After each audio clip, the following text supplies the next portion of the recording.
Halo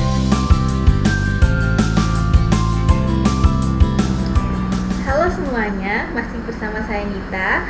Hari ini saya akan memberikan informasi mengenai bagaimana cara mempersiapkan presentasi yang menarik. Nah, presentasi ini beda ya dengan kalau bagaimana kita bercerita dengan orang. Mungkin hampir sama tekniknya, tapi tujuannya mungkin akan berbeda. Karena jika kita presentasi, kita mengharapkan audiensnya atau lawan bicara kita memperoleh apa yang menangkap apa yang akan kita maksudkan, manfaat apa yang dari yang kita sampaikan untuk audiens atau lawan bicara. Jika cerita itu hanya bagaimana kita bercerita dan audiens atau lawan bicara hanya mendengarkan saja, tidak ada imbal balik yang mereka terima. Ada framework yang bisa kita gunakan untuk mempersiapkan presentasi. Jadi sebelum kita membuat presentasi, ini yang kayaknya perlu kita ketahui lebih dahulu, yaitu what's in it for me, apa gunanya buat saya. Ini biasanya akan muncul di benak audiens, bukan sebagai presenter ya, sebagai audiens. Apa yang bisa tak ambil dari presentasinya dia. Nah, itu yang harus kita rumuskan terlebih dahulu. Apa sih tujuan dari presenter mempresentasikan ini? Yang perlu dideskripsikan adalah setelah presentasi ini setiap orang akan apa, akan titik-titik itu akan apa dari presentasi kita. Nah, dari situ setelah kita menentukan tujuan apa yang akan kita berikan kepada audiens atau lawan bicara, kita perlu mempersiapkan 3 hal ini, yaitu bahan materi apa yang akan kita sampaikan saat presentasi, kemudian kemasan, bagaimana kita mengemas presentasi tersebut agar lawan bicara atau audiens kita tertarik dengan apa yang kita berikan, kemudian polesan-polesan agar mungkin audiens atau lawan bicara kita tidak bosan dengan apa yang kita terangkan atau dengan apa yang kita jelaskan. Nah, dari bahan itu yang sering kalian lihat, mungkin kalau dari mahasiswa berpresentasi di depan, kalian akan pasti sering lihat naskah atau cerita narasi dalam bentuk full text seperti ini ya. Ini kayaknya sangat nggak banget ya sebenarnya jika digunakan dalam berpresentasi. Pasti orang atau audiens akan bosan.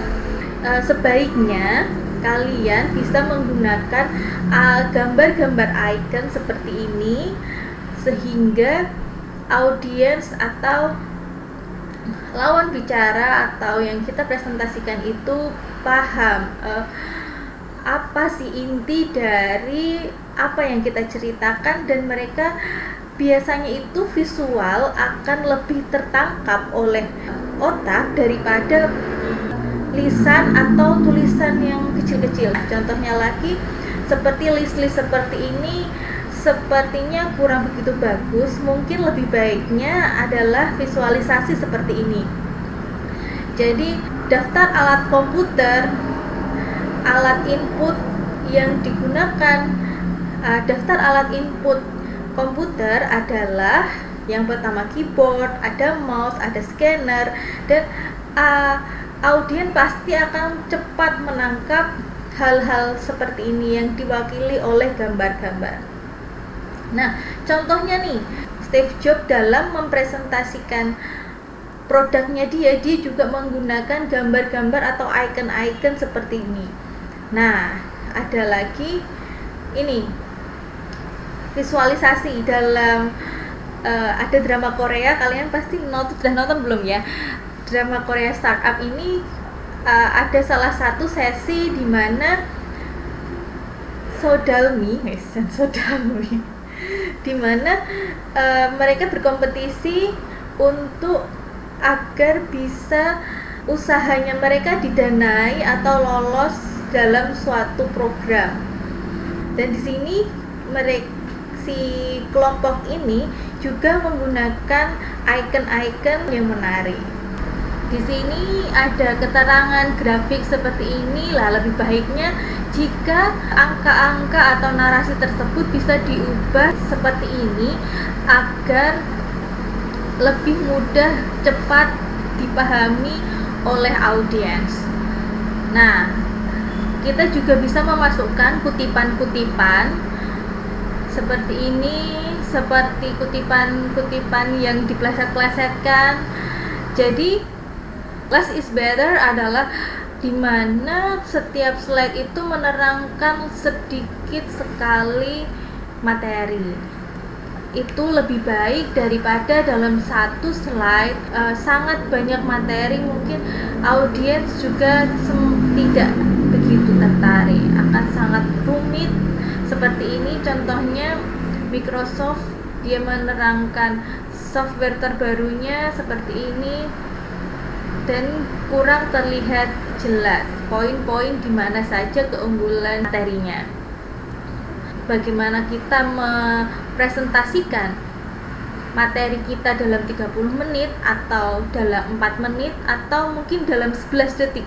11 detik ini mungkin bisa disebut elevator speech, karena bagaimana kita mempresentasikan apa materi yang kita miliki. Contohnya deh, kalau kalian punya usaha yang ingin didanai, atau bagaimana jika kalian ketemu hanya sebentar, bagaimana pimpinan tersebut tertarik dengan apa materi atau apa yang akan kalian unggulkan. Nah, ini jadi bagaimana kalian meringkas materi dari yang 30 menit bisa menjadi 4 menit atau bahkan menjadi versi elevator speech. Nah, di elevator speech ini kalian harus bisa menerangkan poin-poin apa saja yang bisa diberikan agar audiens atau lawan bicara kita tertarik nih. Wow, ternyata ini, dan akhirnya mereka pengen bicara lebih banyak. Seperti itu.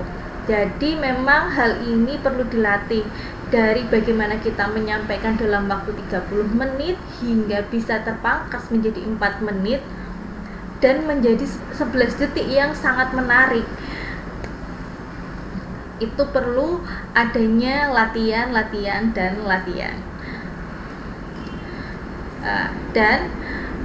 Biasanya saat kita presentasi seperti ini, minat dari audiens itu biasanya kalau di tengah mungkin standar, di belakang dia pasti akan ada penurunan, mungkin bosan, mungkin ngantuk.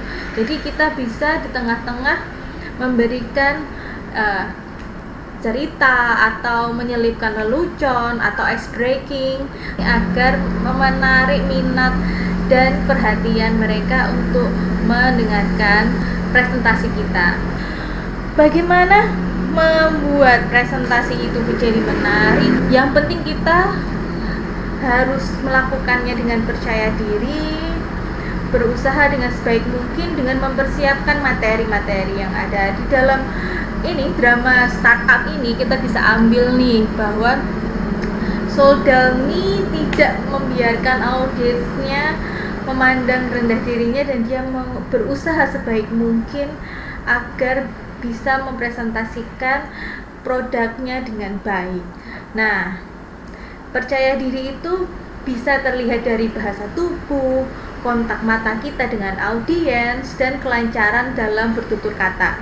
Nah, ketika situasi pandemi seperti ini kayaknya bahasa tubuh itu kurang sangat terlihat ya, karena semua dengan online, kita hanya bisa melihat face to face dari kamera saja, nggak melihat langsung apakah audiens ini memperhatikan atau enggak.